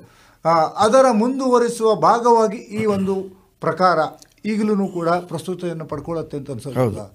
ಶುದ್ಧವಾದಂತಹ ಭಾಷೆ ಇದೆಯಲ್ಲ, ಅದು ಏನು ಅಂತಂದರೆ ಒಬ್ಬ ಪ್ರೌಢನಾಗಿರ್ತಕ್ಕಂತಹ ವ್ಯಾಖ್ಯಾನಕಾರ ಹೇಳಬೇಕಾದ್ರೆ ಅಪಭ್ರಂಶವಾಗಿರ್ತಕ್ಕಂತಹ ಶಬ್ದಗಳನ್ನೇ ತೆಗೆದಿಟ್ಟು ಸ್ವಚ್ಛವಾದಂತಹ ಭಾಷೆಯಲ್ಲಿ ಕನ್ನಡವನ್ನು ಹೇಳ್ತಾ ಹೋದರೆ ಇದು ನಿಜವಾಗಿ ಒಂದು ಕನ್ನಡ ಅಂದರೆ ಹೀಗಿರಬೇಕು ಅಂತ. ನಮ್ಮ ಮತ್ತೂರು ಕೃಷ್ಣಮೂರ್ತಿಗಳು ಅಂತ ವ್ಯಾಖ್ಯಾನಕಾರರಿದ್ದರು. ಅವರು ಒಪ್ಪಿತಪ್ಪಿಯೂ ವ್ಯಾಖ್ಯಾನ ಮಾಡಬೇಕಾದ್ರೆ ಗ್ರಾಮ್ಯ ಶಬ್ದಗಳನ್ನು, ಅಪಶಬ್ದಗಳನ್ನು ಹೇಳ್ತಾ ಇರಲಿಲ್ಲ, ಸ್ವಚ್ಛವಾದ ಕನ್ನಡದಲ್ಲಿ ಹೇಳ್ತಾ ಇದ್ರು. ಎಷ್ಟರ ಮಟ್ಟಿಗಿದೆ ಅಂದರೆ ಆ ಕನ್ನಡವನ್ನು ಕೇಳ್ತಾ ಸಂಗೀತ ಕೇಳ್ತೀವಿ ಅಂತ ಅನಿಸ್ತಾ ಇತ್ತು. ಅಷ್ಟು ಸೊಗಸಾಗಿರ್ತಕ್ಕಂತಹ ಭಾಷೆ. ಸಂಸ್ಕೃತ ಹೇಗೆ ಶುದ್ಧವಾದಂತಹ ಸಂಸ್ಕೃತವನ್ನು ಕೇಳಿದರೆ ಸಂಗೀತ ಅಂತ ಅನಿಸುತ್ತೋ, ಹಾಗೆ ಕನ್ನಡ ಭಾಷೆಯನ್ನು ಕೂಡ ಯಾವ ಅಪಭ್ರಂಶವೂ ಇಲ್ಲದೆ, ಯಾವ ಆ ವರ್ಣಸ್ಖಾಲಿತ್ಯವೂ ಇಲ್ಲದೇನೆ ಹೇಳ್ತಾ ಹೋದರೆ ಅದು ನಿಜವಾಗಿ ಕೂಡ ಸಂಗೀತದಂತೆ ಇರುತ್ತೆ. ಲಾಲಿತ್ಯವನ್ನು ಬೆಳೆಸುತ್ತೆ, ಖಂಡಿತ ಇರುತ್ತೆ. ಈ ಒಂದು ಲಾಲಿತ್ಯವನ್ನು ಹೊಂದಿದಂತಹ ಕನ್ನಡ ಒಂದು ರೀತಿಯಲ್ಲಿ ಕಂಪನ್ನ ಸೂಸುವಂತಹ ಕನ್ನಡ ಅಂತ ನಾವು ಹೇಳ್ತೀವಿ. ಹೌದು, ಅದಕ್ಕೆ ಕಸ್ತೂರಿ ಕನ್ನಡ. ಹೌದು, ಅಂದ್ರೆ ನಮ್ಮ ಒಂದು ಕನ್ನಡದ ಬಗ್ಗೆ ಹೆಮ್ಮೆಯನ್ನು ಪಟ್ಟುಕೊಳ್ಳುವಂತಹ ಒಂದು ಪ್ರಕಾರನೂ ಕೂಡ ಗಮಕ. ಹೌದು, ಈ ಗಮಕ ಇತ್ತೀಚಿನ ದಿನದಲ್ಲಿ ಮುಂದಿನ ತಲೆಮಾರಿಗೂ ಕೂಡ ಅದು ಬೆಳವಣಿಗೆ ಹೊಂದಬೇಕು ಅಂತಂದ್ರೆ ತಾವು ಯಾವ ರೀತಿಯ ಯೋಚನೆಗಳನ್ನು ಗಮಕ ವಾಚನವನ್ನು ಹೆಚ್ಚಾಗಿ ಮಾಡಿದ ಹಾಗೇನೆ ವ್ಯಾಖ್ಯಾನಕಾರರು ಕೂಡ ಒಳ್ಳೆಯ ಅಧ್ಯಯನವನ್ನು ಮಾಡಬೇಕು. ಭಾಷೆಯ ಅಧ್ಯಯನವನ್ನು ಮಾಡೋದಲ್ಲದೆ ಕಾವ್ಯದ ಅಧ್ಯಯನವನ್ನು ಮಾಡಬೇಕು. ಮತ್ತು ಶುದ್ಧವಾದ ಭಾಷೆಯನ್ನೇ ನಾವು ಬಳಸ್ತೀವಿ ಅಂದ್ಕೊಂಡು ಹೋಗಬೇಕು. ಈಗ ಗ್ರಂಥಸ್ಥ ಭಾಷೆ ಇದೆಯಲ್ಲ, ಅದು ಒಂದು ರೀತಿಯಾದಂಥ ಭಾಷೆ ಆಯಿತು. ಜನಸಾಮಾನ್ಯರಾಡ್ತಕ್ಕಂತಹ ಮಾತು ಗ್ರಾಮ್ಯವಾಯಿತು. ಅವೆರಡಕ್ಕೂ ನಡುವೆ ಶಿಷ್ಟ ಭಾಷೆ ಒಂದಿದೆ. ಆ ಶಿಷ್ಟ ಭಾಷೆಯನ್ನು ಉಳಿಸ್ಕೊಳ್ತಕ್ಕಂತಹ ಪ್ರಯತ್ನವನ್ನು ಈ ವ್ಯಾಖ್ಯಾನಕಾರ ಮಾಡಬೇಕು. ಅವನು ಗ್ರಾಮ್ಯ ಭಾಷೆಯಲ್ಲಿ ಹೇಳೋಕೆ ಶುರು ಮಾಡಿಬಿಟ್ರೆ ಆಗ ಅದು ಜಾಳ ಆಗಿಬಿಡುತ್ತೆ. ಒಂದು ಘನತೆಯನ್ನು ಕಟ್ಟಿಕೊಡ್ತಕ್ಕಂತಹ ಶಕ್ತಿ ಅದಕ್ಕಿರೋದಿಲ್ಲ. ಕಾವ್ಯದ ಘನತೆಯನ್ನು ಉಳಿಸ್ಕೊ ಆಗುತ್ತೆ. ಈ ತುಂಬಾ ಇದರ ಗ್ರಂಥಸ್ಥ ಭಾಷೆಯನ್ನ ಪ್ರೌಢಿಮೆ ತಗೊಂಡ್ಬಿಟ್ರೆ ಆಗ ಜನರಿಗೆ ಅರ್ಥವೇ ಆಗೋದಿಲ್ಲ. ಅವೆರಡಕ್ಕೂ ನಡುವಿನ ಒಂದು ಭಾಷೆಯನ್ನ ಚೆನ್ನಾಗಿ ಸ್ವಚ್ಛವಾದಂತಹ ಭಾಷೆಯಲ್ಲಿ ಮಾತಾಡಿಬಿಟ್ಟು ನಮ್ಮ ಕನ್ನಡ ಅಂದರೆ ಇದು, ಕಸ್ತೂರಿ ಕನ್ನಡ ಅಂದರೆ ಹೀಗಿರಬೇಕು ಅಂತ ತೋರಿಸ್ಕೊಡೋದಂಥ ಪ್ರಯತ್ನವನ್ನು ವ್ಯಾಖ್ಯಾನಕಾರ ಮಾಡ್ತಾನೆ. ಅದರಿಂದ ಭಾಷಾ ಶುದ್ಧಿಯಾಗುತ್ತೆ, ಜನರಿಗೆ ಹೀಗೇ ಇರಬೇಕು ಅಂತ ಅನಿಸುತ್ತೆ. ಹಾಗಿದ್ರೆ ಗಮಕದ ಅಭಿವೃದ್ಧಿಗೆ ಏನಾಗಬೇಕು ಅಂತ ತಾವು ಆಸೆಪಡ್ತೀರಿ? ಅದಕ್ಕೆ ಯಾರೇ ವ್ಯಾಖ್ಯಾನ ಮಾಡೋದಾದರೂ ಅದಕ್ಕೊಂದು ಅಧ್ಯಯನ ಪರಂಪರೆಯನ್ನು ರೂಪಿಸಬೇಕು. ಅವನಿಗೆ ಡಿಕ್ಷನರಿಯನ್ನು ನೋಡ್ತಕ್ಕಂತಹ ಅಭ್ಯಾಸ ಇರಬೇಕು, ಕಾವ್ಯಗಳನ್ನು ಹೆಚ್ಚಾಗಿ ಓದಬೇಕು, ಸಂಸ್ಕೃತವನ್ನು ಕೂಡ ಸ್ವಲ್ಪ ಕಲ್ತಿರಬೇಕು. ತುಂಬ ಸಂಸ್ಕೃತ ಬರದೇ ಹೋದರೂ ಸಾಮಾನ್ಯವಾದಂತಹ ಸಂಸ್ಕೃತವನ್ನು ಅಧ್ಯಯನ ಮಾಡಿರಬೇಕು. ಕಾವ್ಯವನ್ನು ಓದಬೇಕಾದ್ರೆ ಆಲಿಸಿ ಕೇಳ್ತಕ್ಕಂಥ ಇದಿರಬೇಕು, ಇನ್ನೊಬ್ಬರದನ್ನು ಹೋಗಿ ಕೇಳಬೇಕು. ಈಗೇನಾಗುತ್ತೆ ಅಂದರೆ ನಾವೇ ಓದ್ಕೊಂಡು ಬಂದರೆ ನಮಗೆ ಅದರ ಹುಳುಕುಗಳು ಗೊತ್ತಾಗೋದಿಲ್ಲ.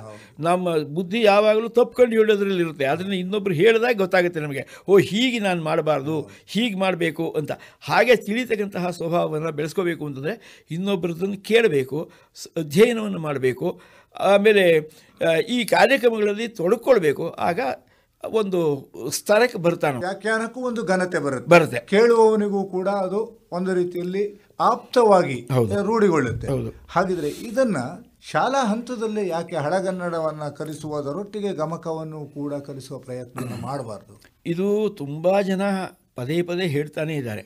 ಸರ್ಕಾರಕ್ಕೆ ಮನವಿಯನ್ನು ಕೊಟ್ಟಿದ್ದಾರೆ. ನಮ್ಮ ಕರ್ನಾಟಕ ಗಮಕ ಕಲಾ ಪರಿಷತ್ತು ಅಂತ ಬೇರೆ ಬೇರೆ ಸಂಸ್ಥೆಗಳು ಸರ್ಕಾರಕ್ಕೆ ಈ ಬಗ್ಗೆ ಮನವಿಯನ್ನು ಕೊಟ್ಟಿದೆ. ಪ್ರೌಢಶಾಲೆಗಳ ಮಟ್ಟದಲ್ಲಿ ವಿದ್ಯಾರ್ಥಿಗಳಿಗೆ ಗಮಕವನ್ನು ಹೇಳ್ಕೊಡ್ಬೇಕು ಅಂತ. ಯಾಕೆಂದರೆ ಪದ್ಯ ಇದೆಯಲ್ಲ, ಇದು ಹಾಡೋದು, ಪದ್ಯವನ್ನು ವಾಚನ ಹೇಳೋದಲ್ಲ, ಅದು ಹಾಡಬೇಕು. ಪದ್ಯವನ್ನು ಹಾಡಿದಾಗ ಆಗ್ತಕ್ಕಂತಹ ಒಂದು ಅನುಭೂತಿ ಇದೆಯಲ್ಲ, ಒಂದು ಮನಸ್ಸಿನ ಒಂದು ಪರಿಪಾಕತ, ಆ ಪರಿಪಾಕ ಈ ಬರೇ ಓದಿದ್ರೆ ಬರೋದಿಲ್ಲ. ಈಗ ಸುಮ್ಮನೆ ಏನೋ ಒಂದು ಪದ್ಯವನ್ನು ನಾನು ಓದ್ತೀನಿ ಅಂತಂದ್ರೆ ಆಗೋದಿಲ್ಲ. ಅದನ್ನು ಹಾಡಿದಾಗ ಹೆಚ್ಚು ಇಷ್ಟವಾಗುತ್ತೆ. ಜೊತೆಗೆ ಹಿತಮಿತವಾದಂತಹ ಸಂಗೀತವೂ ಸೇರಿಕೊಂಡಿದ್ದಾಗ ಮನಸ್ಸಿಗೆ ಆಹ್ಲಾದವಾಗುತ್ತೆ. ಜೊತೆಗೆ ಪದ್ಯವನ್ನು ನೆನಪಿಟ್ಕೊಳ್ಳೋಕ್ಕೂ ಸುಲಭವಾಗುತ್ತೆ. ಆ ಛಂದಸ್ನಲ್ಲಿ ಇರೋದ್ರಿಂದ ಪದ್ಯವನ್ನು ನೆನಪಿಟ್ಕೊಳ್ಳೋದಕ್ಕೂ ಕೂಡ ತುಂಬ ಅನುಕೂಲವಾಗುತ್ತೆ. ಆದ್ದರಿಂದ ಹಾಡಬೇಕು ಪದ್ಯವನ್ನು. ಹಾಗೆ ಹಾಡೋದನ್ನು ಮೇಷ್ಟ್ರೇ ಹೇಳ್ಕೊಡ್ಬೇಕು, ಶಿಕ್ಷಕರು ಅದನ್ನು ಹೇಳ್ಕೊಡ್ಬೇಕು ವಿದ್ಯಾರ್ಥಿಗಳಿಗೆ. ಆಗ ವಿದ್ಯಾರ್ಥಿಗಳಿಗೂ ಹೇಳೋಕೆ ಬರುತ್ತೆ. ಹಿಂದೆಲ್ಲ ಹಾಗೆ ಮಾಡ್ತಾಯಿದ್ರು. ಹಿಂದೆ ಸಂಸ್ಕೃತ ಪಂಡಿತರಾಗಲಿ ಕನ್ನಡ ಪಂಡಿತರಾಗಲಿ ಯಾರೂ ಕೂಡ ಪದ್ಯ ಭಾಗವನ್ನು ಪುಸ್ತಕ ಹಿಡ್ಕೊಂಡು ಓದ್ತಾ ಇರಲಿಲ್ಲ. ಅವರು ಹೇಳಬೇಕಾದ್ರೆ ಗಂಗೆ ಬಾರೆ ಗೌರಿ ಬಾರೆ ತುಂಗಭದ್ರೆ ತಾಯಿ ಬಾರೆ ಹಾಗೆ ಹೇಳ್ತಿರಲಿಲ್ಲ. ಗಂಗೆ ಬಾರೆ ಗೌರಿ ಬಾರೆ ಅದೇನು ದೊಡ್ಡ ಸಂಗೀತ ಅಲ್ಲ, ಏನಲ್ಲ, ಸರಳವಾಗಿ ಹೇಳಿದರೂ ಕೂಡ ಅದನ್ನು ಹೇಳೋದ್ರಿಂದೇನೆ ಮಕ್ಕಳಿಗೆ ಅದೇ ಥರ ಹೇಳೋಕೆ ಬರ್ತಾಯಿತ್ತು. ಎಷ್ಟು ವರ್ಷ ಆಯಿತು? 60 ವರ್ಷಕ್ಕಿಂತ ಜಾಸ್ತಿ ಆಗಿದೆ ಕೇಳಿ ಅದನ್ನು. ಆದರೂ ಸತ್ಯವೇ ನಮ್ಮ ತಾಯಿ ತಂದೆ ಅಂದರೆ ತಾನೇ ಬಂದುಬಿಡುತ್ತೆ ನಮಗೆ. ಹಾಗೆ ಕೇಳ್ತಕ್ಕಂತಹ ಒಂದು ಇದರಲ್ಲಿ ನೆನಪಿನ ಶಕ್ತಿ ಜಾಸ್ತಿ ಆಗುತ್ತೆ, ನೆನಪಲ್ಲಿ ಇಟ್ಕೊಳ್ಳೋದು ಸುಲಭ ಆಗುತ್ತೆ, ಇಟ್ಕೊಳ್ಳೋದು ಸುಲಭ ಆಗುತ್ತೆ. ಪದ್ಯ ಇರೋದೇ ನೆನಪಿನಲ್ಲಿ ಇಟ್ಕೊಳ್ಳೋಕೆ, ಅದರಲ್ಲೂ ಹಾಡಿದರೆ ಇನ್ನೂ ಚೆನ್ನಾಗಿ ನೆನಪಿಟ್ಕೊಳ್ಳಿಟ್ಬೋದು. ಅದನ್ನು ಕಲಿಸ್ಬೇಕಾದ್ರೆ ಶಿಕ್ಷಕರಿಗೆ ಒಂದು ಶಿಕ್ಷಣ ಬೇಕು. ಆದ್ದರಿಂದ ಗಮಕಿಗಳನ್ನು ಪ್ರೌಢಶಾಲೆಗಳಲ್ಲಿ ಇಟ್ಬಿಟ್ಟು ಅಲ್ಲಿರ್ತಕ್ಕಂತಹ ಪದ್ಯಗಳನ್ನಾದರೂ ಕೆಲವನ್ನಾದರೂ ಆ ಮಕ್ಕಳಿಗೆ ಹೇಳ್ಕೊಡ್ತಕ್ಕಂತಹದ್ದು ಆದರೆ ಆಗ ಗಮಕವೂ ಬೆಳೆಯುತ್ತೆ, ಮಕ್ಕಳಿಗೆ ಸಾಹಿತ್ಯದ ಬಗ್ಗೆ ಅಭಿರುಚಿಯೂ ಹೆಚ್ಚಾಗುತ್ತೆ. ಮುಂದೆ ಹೋಗ್ತಾ ಹೋಗ್ತಾ ಅವರು ಎಂಜಿನಿಯರು ಡಾಕ್ಟ್ರು ಏನೇ ಆಗಬಹುದು. ಆದರೆ ಕನ್ನಡದ ಬಗ್ಗೆ ಒಂದು ಅಭಿಮಾನ, ನಾವು ಕನ್ನಡಿಗರು ಅನ್ನೋ ಅಭಿಮಾನ, ನಮ್ಮ ಆ ಪದ್ಯಗಳು ಹೇಳ್ತಕ್ಕಂತಹ ಸಂಸ್ಕೃತಿ ಅದೆಲ್ಲವೂ ಮಕ್ಕಳಲ್ಲೇ ಬೇರೂರೋದ್ರಿಂದ ಮುಂದಕ್ಕೂ ಕೂಡ ಅದು ಉಳಿದಿರುತ್ತೆ. ನಮಗೆ ದುರದೃಷ್ಟವೋ ಏನೋ ಗೊತ್ತಿಲ್ಲ ರಾಜಾರಾಮಮೂರ್ತಿಗಳೇ, ಹಳೆಗನ್ನಡದ ಪಠ್ಯವನ್ನು ಪಠ್ಯಕ್ರಮದಲ್ಲಿ ಅಳವಡಿಸಿರ್ತಾರೆ. ಆದರೆ ಬಹಳಷ್ಟು ಶಿಕ್ಷಕರು ಆ ಪಠ್ಯ ಭಾಗವನ್ನೇ ಬಿಡ್ತಾರೆ. ದುರದೃಷ್ಟ ಅದು ನಿಜವಾಗಿಯೂ. ಅದರಿಂದ ಏನಾಗ್ಬಿಡುತ್ತೆ ಅಂತಂದರೆ ಹಳೆಗನ್ನಡದ ಕಾವ್ಯದ ಪರಿಚಯವೂ ಮಕ್ಕಳಿಗೆ ಆಗೋದಿಲ್ಲ, ಗಮಕವನ್ನು ಹಾಡೋದಕ್ಕೆ ಬರೋದಿಲ್ಲ. ಅಂಥ ಸಂದರ್ಭದಲ್ಲಿ ಶಿಕ್ಷಕರುಗಳು ಗಮಕ ಗೊತ್ತಿದ್ದವ್ರನ್ನ ಕರ್ಕೊಂಡು ಬಂದು ಕನಿಷ್ಠ ಅಂತಂದ್ರೆ ಆ ಒಂದು ಮಾಡಿಸ್ಬೇಕು, ಪದ್ಯಕ್ಕಾದ್ರೂ ಹೇಗಿದ್ರು ವಾರಕ್ಕೊಂದು ದಿವಸ ಊರಿನಲ್ಲಿ ಇರುವಂತಹ ಗಮಕಿಗಳನ್ನ ಕರೆದು ಓದಿಸೋದಕ್ಕೆ ಖಂಡಿತ ಮಾಡಬೇಕು. ಅದನ್ನ ಹಾಗೆ ಮಾಡಿದ್ರಿಂದ ಗಮಕವೂ ಬೆಳೆಯುತ್ತೆ, ಗಮಕಿಗಳಿಗೂ ಅನುಕೂಲವಾಗುತ್ತೆ, ಜೊತೆಗೆ ಮಕ್ಕಳಿಗೂ ಕೂಡ ಇದೊಂದು ಒಂದು ಅದ್ಭುತ ಕಲೆ ಇದೆ ನಮ್ಮದು. ಕೇವಲ ಕರ್ನಾಟಕಕ್ಕೆ ಮಾತ್ರ ಸೀಮಿತವಾಗಿರ್ತಕ್ಕಂತಹ ಒಂದು ಅದ್ಭುತವಾದಂತಹ ಕಲಾರತ್ನ ಇದು. ಅದನ್ನು ನಾವು ಉಳಿಸ್ಕೋಬೇಕು ಅಂತಕ್ಕಂತಹ ಒಂದು ಭಾವನೆ ಬರುತ್ತೆ. ಮುಂದೆ ಹೋಗ್ತಾ ಅವ್ರು ಕರೀತಾರೆ ಬೇಕಾದರೆ. ಆದರೆ ಆರಂಭದಲ್ಲಿ ಆಸಕ್ತಿಯನ್ನು ಹುಟ್ಟಿಸುವಂಥ ಪ್ರಕ್ರಿಯೆ ಮಾಡಬೇಕು. ಅದನ್ನು ನಮ್ಮ ಸರ್ಕಾರಗಳೇ ಮಾಡಬೇಕು. ಅದು ಸರಿಯಾದಂತಹ ಜಾಗ ಅಂದರೆ ಹೈಸ್ಕೂಲು. ಈಗ ಅಲ್ಲಿಂದ ಕೆಳಗಿನ ಮಟ್ಟದ ಮಕ್ಕಳಿಗಾದರೆ ತುಂಬ ದಿನ ನಿಲ್ಲೋದಿಲ್ಲ, ಆದರೆ ಮೇಲಕ್ಕೆ ಹೋದರೆ ಅವ್ರು ಕಲಿಯೋಕ್ಕೆ ಬರೋದಿಲ್ಲ. ಆದ್ದರಿಂದ ಹೈಸ್ಕೂಲ್ ಮಟ್ಟದಲ್ಲಾದರೂ ಅದಕ್ಕೊಂದು ಭದ್ರವಾದಂತಹ ತಳಪಾಯವನ್ನು ಹಾಕಿ ಮಕ್ಕಳಿಗೆ ಇಂಥ ಒಂದು ಕಲೆ ಇದೆ, ಪದ್ಯವನ್ನು ಹಾಡಬೇಕು ಅನ್ನೋದು ತೋರಿಸ್ಕೊಟ್ರೆ ನಿಜವಾಗ್ಲೂ ಅದು ಒಳ್ಳೆಯ ಬೆಳವಣಿಗೆ ಆಗುತ್ತೆ. ರಾಜಾರಾಮಮೂರ್ತಿಗಳೇ, ತಾವು ಈ ಒಂದು ಗಮಕ ವ್ಯಾಖ್ಯಾನಕಾರರಾಗಿ ಅದರಲ್ಲಿ ಸಂಪೂರ್ಣವಾಗಿ ತೊಡಗಿಸಿಕೊಂಡಿದ್ದೀರಿ.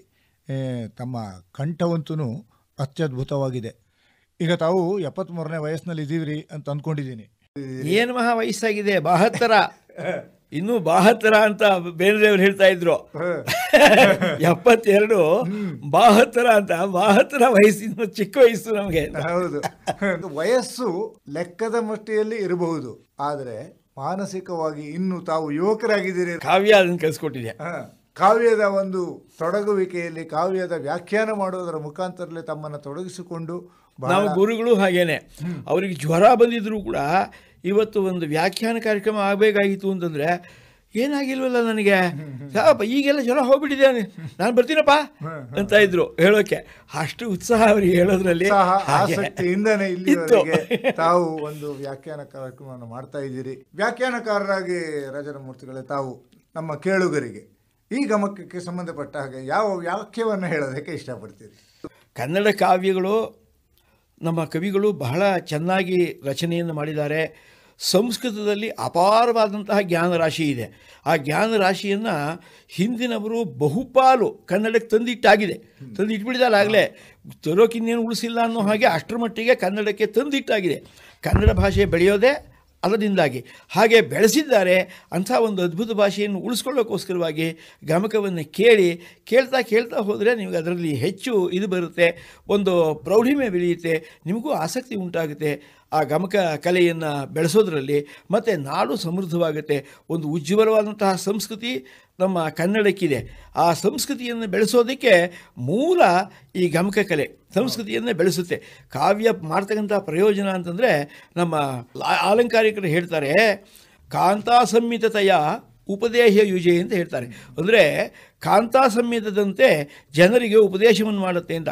ಯಾರಿಗೂ ಕೂಡ ಇನ್ನೊಬ್ಬರ ಹತ್ರ ನೀನು ಹೀಗೆ ಮಾಡತಕ್ಕದ್ದು ಅಂದರೆ ಅವನು ಮಾಡೋದಿಲ್ಲ. ಹೀಗೆ ಮಾಡೋ ಅಂತಂದರೆ ಮಾಡೋದಿಲ್ಲ. ಆದರೆ ಹೆಂಡತಿ ಮಾತನ್ನು ಕೇಳದೇ ಇರೋರು ಯಾರೂ ಇಲ್ಲ. ಪ್ರೇಯಸಿಯ ಮಾತನ್ನು ಕೇಳೋ ಪುರುಷ ಹೇಗೆ ವಶವಾಗಿಬಿಟ್ಟು ನೀನು ಹೇಳಿದಾಗೆ ಮಾಡ್ತೀನಿ, ಅದೇ ಸರಿ, ನೀನು ಹೇಳ್ತೀಯಲ್ಲ ಸರಿ ಅನ್ನೋ ಹಾಗೇನೆ ಕಾವ್ಯ ಹಾಗೆ ಹೇಳ್ದೇನೋ ಹೇಳಿಸುತ್ತೆ ಅಂತ. ಏನನ್ನೂ ಆಜ್ಞೆ ಮಾಡೋದಿಲ್ಲ, ಹೇಳೋದಿಲ್ಲ ಹೀಗೆ ಮಾಡು ಅಂತ. ಆದರೆ ಬೇರೆ ಪರ್ಯಾಯವಾಗಿ ಏನನ್ನೋ ಹೇಳಿಬಿಟ್ಟು ಹೀಗೆ ಮಾಡೋದು ಸರಿ ಅಂತೇಳಿ ತೋರಿಸ್ಕೊಡುತ್ತೆ. ಅದರಂತೆ ಅವನು ಕೇಳ್ತಾನೆ.